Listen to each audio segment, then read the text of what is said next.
This one time I went out on a call of a suspicious person at a house near where I was at. When I get there, the guy tells me that someone knocked on his door, and when he went to see who it was, there was a woman standing in his driveway. She had some sort of child-sized doll with horns, and it looked like it was all bloody and cut up. So he asked the woman, who was looking away from him, what she wanted. She turned around and told him, "It needs food," then immediately started screaming at the top of her lungs and ran at him. So like a normal human being, he slammed the door in her face and called the cops. I get there, and there are well-defined claw marks on his door. There's also a good bit of blood, I supposed from her fingers. So I call it out and start the search on foot. I also had 2 or 3 units driving around the area to see if they can't find this chick. I'm about a block away and we get another call that the woman is back at the guy's house, but this time in the backyard. So I run about the entire block back to this guy's house and bust into his backyard. The lights are out, so I pull my flashlight out and I'm looking around. I see this chick huddled in the corner next to a fucking evil-looking doll thing, and I asked her if she was okay. She doesn't say anything. About this time, one of my mobile units came back to the house and parked his car where the headlights were shining on her, so we could see how scary this chick looked. She had long black hair, her clothes were rags, she had no shoes, clearly homeless, and she kept whispering things to the doll. So my buddy and I slowly approached her and tried talking to her, and she just kept whispering to the doll. We couldn't understand what the hell she was saying, so we decided to drag her out of there. The second we put hands on this chick, she went completely berserk. Punching, kicking, slapping, all kinds of shit. So we're fighting with her trying to get her on the ground, and she's not going down. This chick was strong as hell. Well, in the scuffle, she somehow got away from us and was sitting in a crouched position with her head tilted to the side, making the creepiest growl and snarling sound I've ever heard. Then she screamed at the top of her lungs and charged at us. So my buddy straight jabbed her in the face and knocked her clean out. We cuffed her and hauled her off to the hospital where she tested positive for PCP and other various opiates. She was charged with battery of a police officer, resisting arrest, and trespassing.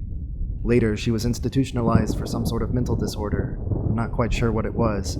My department didn't have anything more to do with her after booking her into the jail.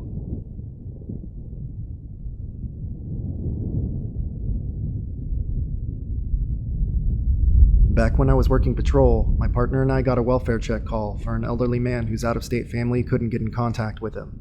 These are the worst calls, because you know exactly what's behind that door. The family gave us authorization to enter if there was no answer, and there wasn't. The front door was locked, but we were able to open the garage door and go in through that door. The garage gave us signs of what was to come inside the house. It was filled with junk from floor to ceiling, front to back, with just a little walkway to the door to the house. After taking a few steps into the garage, we knew what we would find. The smell was completely overwhelming. So far, there was nothing creepy or scary about this, as this wasn't the first body I had found or seen. After making our way through the trash pathways in the living room and kitchen, we made our way to the master bedroom. We found him sitting in a rocking chair in there. Because decomp had already set in, there were no muscles holding him together, so his upper body was leaning to the right at an almost perfect 90 degrees. His spine had snapped post-mortem, so it was a really awkward bend. It was incredibly creepy to see a body bent that way without having any type of trauma.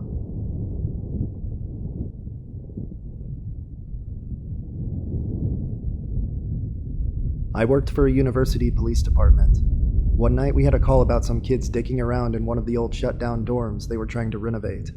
Me and my buddy get there and search the building. It was just 3 stories, so it didn't take us very long to find these kids trying to have what I guess you could call a ghost hunt. They were on the 3rd floor of the building in an old room with cameras and stuff. So I asked them what they were doing, and they said there was a story about a girl who met her demise in the dorms, and they wanted to record her voice on tape. Neither my buddy nor I believed in ghosts, so we just laughed at them. I started calling in their information while my buddy was walking around the hall outside. Suddenly, we hear this blood-curdling scream coming from down the hall. My partner goes to check it out, and I asked the kids if they had another friend. They told me no. I call for my partner on the radio, and he doesn't answer. So I grab the kids and we go down the stairs opposite of where my buddy had gone, and I get them outside.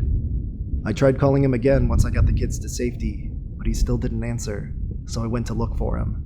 I kept all the kids' IDs in case they decided to book it. I found him on the 1st floor shining his flashlight down into the basement. When I walked up on him, he just looked at me and said, "I heard footsteps down there." I told him that we should go search it together. He told me no, and that he had just gone down there, and there was no one there. We go outside and called for backup because my radio didn't work inside the building, and got a couple more guys to search the building and didn't find anything either. It still creeps me out to think about it.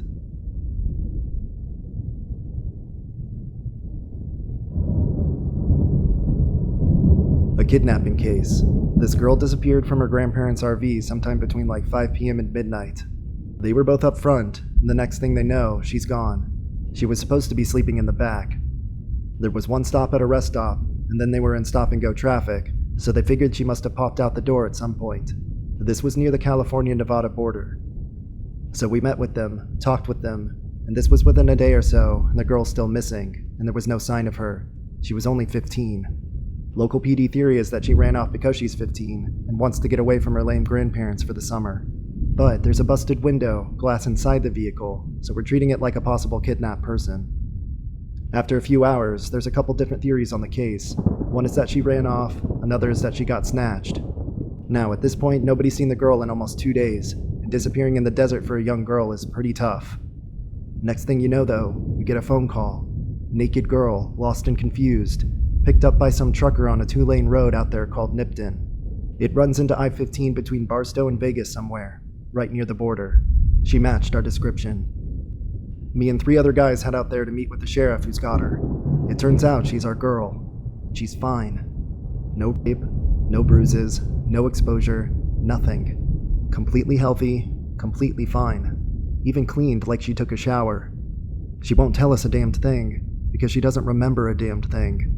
According to her, 1 minute she's in the RV, the next she's naked walking down the side of the road in 100-degree heat. We talked to her for 2 hours while her grandparents headed out to pick her up. We even had our social services lady talk to her. Nothing. I've seen people hiding things. She wasn't hiding anything.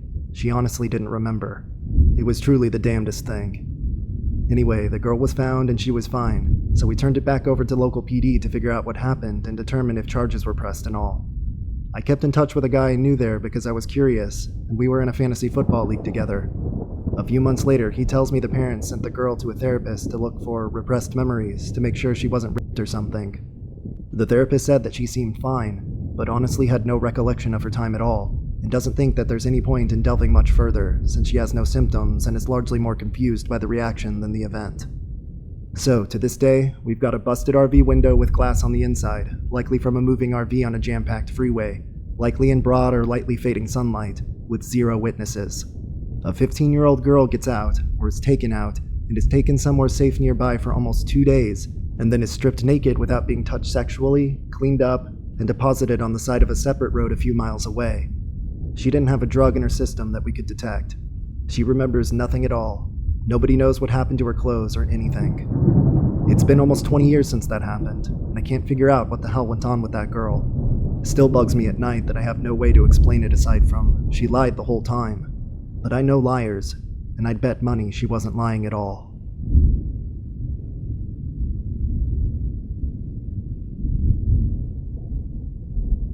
Well, while a friend of mine was a cop in training, they had to respond to a call about someone being too loud at night.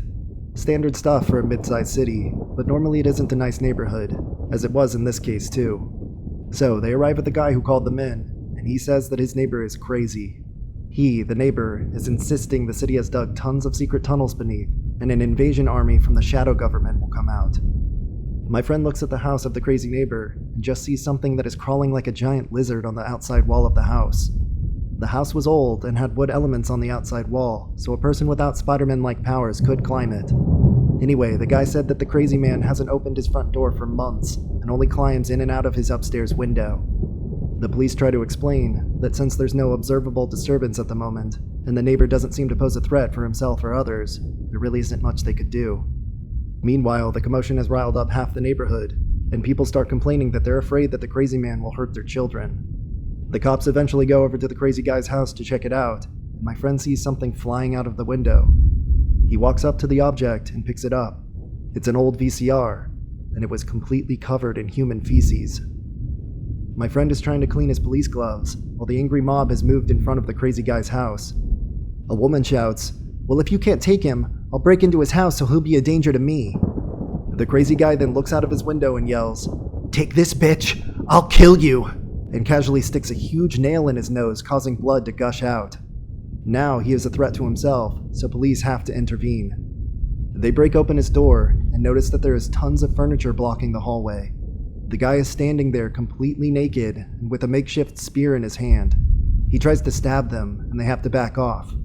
My friend and his 2 colleagues, 2 patrol cops, decide they need to call for backup.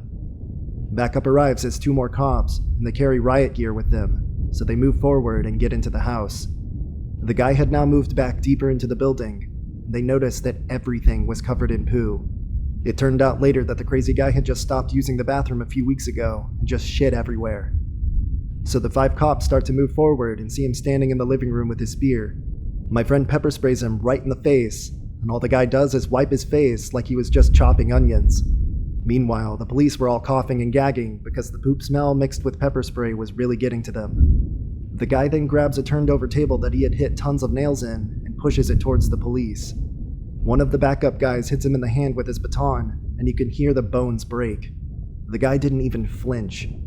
Now the colleague of the baton guy is yelling at the other cop to stop using that thing since A, police are only allowed to strike places where it isn't as delicate as the hand, and B, the guy is probably on some strong drugs, so they could beat him to death, and he wouldn't stop fighting until his last breath. They retreat again and exchange their metal batons for rubber ones. They call them rubber sausages. Since those don't cause as much damage, they can be used anywhere on the body. They go back into the fray with riot shields and those rubber sausages, and they see the guy run into his bathroom, but not close the door. Problem: the bathroom door was facing a wall in a narrow hallway, so it was hard to position yourself without him being able to get the jump on them. Also, they couldn't find a way to turn on the light in the hallway or the windowless bathroom. So they move forward with their shields and place it at the door. My friend and colleague use their flashlights to search for the guy in the bathroom. The crazy guy is jumping left and right of the door, only showing his face for a second with a creepy smile before disappearing behind the wall again.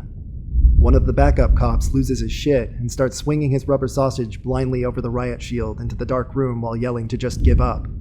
Before his colleagues could calm him down though, he shrieks and pulls back his hand, without a baton. Now the crazy guy has the rubber sausage and is beating against the riot shield. My friend and a colleague decide to tackle the suspect by rushing into the bathroom and end this crazy nightmare once and for all. They rush forward and push him into the bathtub. While trying to get him handcuffed, the 3rd colleague finds the light switch in the bathroom and turns it on. The bathtub is 3/4 full with feces. They eventually cuff the guy and carry him out. My friend notices though, while the entire house was covered and smeared in poo, the toilet was surprisingly clean. The guy was still thrusting and screaming as an EMT arrived and gave him a shot to sedate him. While cleaning the areas of his body that they saw, he wasn't actually tan. His skin was just really dirty, and he was as white as milk. Finally, at the end of the day, the entire troop's uniforms were thrown away because they were covered in feces, and they hit the showers for a really, really long scrub.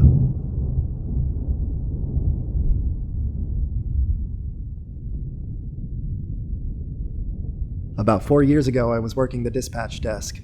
Around 11 p.m., I received a call from a resident that stated he had just seen 6 diamond-shaped objects fly over his house at only a couple hundred feet.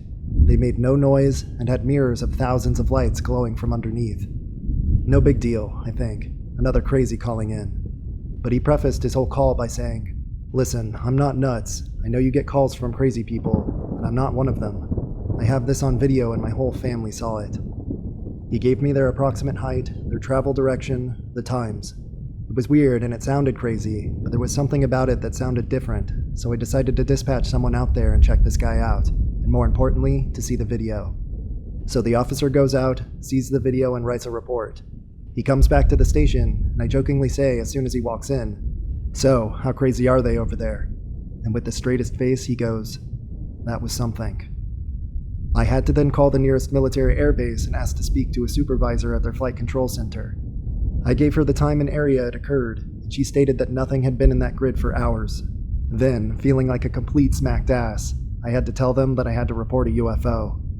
They took the information and I faxed them a copy of the report, and they said that they'd look into it. I didn't think anything of it for 2 years, since we only got that one phone call, and I hadn't heard anything about it. Sure enough though, 2 years later, I had a friend going through county-wide training who called and asked if I had been the one who dispatched that call. When I said yes and told him the story, He explained that at his training they had gone over how to handle unusual events and calls, and that my dispatch had been played and he recognized the voice. He told me that later that night, that exact report was called in over 6 times throughout the county in various areas. To this day, I have no idea what those lights were. The investigation was out of our hands.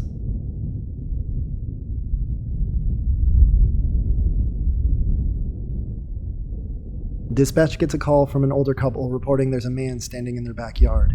It's later in the evening and obviously the older couple is freaked out a bit. Several officers show up, including my friend who's a cop, and split into 2 groups heading around either side of the house. As they emerge in the backyard, guns drawn, they see the suspect and promptly order him to get on the fucking ground, face first, hands behind his head. As they draw closer though, he's not responding, and they realize he hasn't moved at all. Rewind 2 hours. The suspect had robbed a 7-Eleven or something like that down the road and taken off on foot. As he entered the neighborhood, he tried to cut through this older couple's backyard. When he went to hop the fence in the back, he slipped and impaled himself on the fence post. He couldn't pull himself off of it, and his own body weight slowly drove him down the post. It had entered at his groin and went straight up to his shoulder. He was literally a human scarecrow.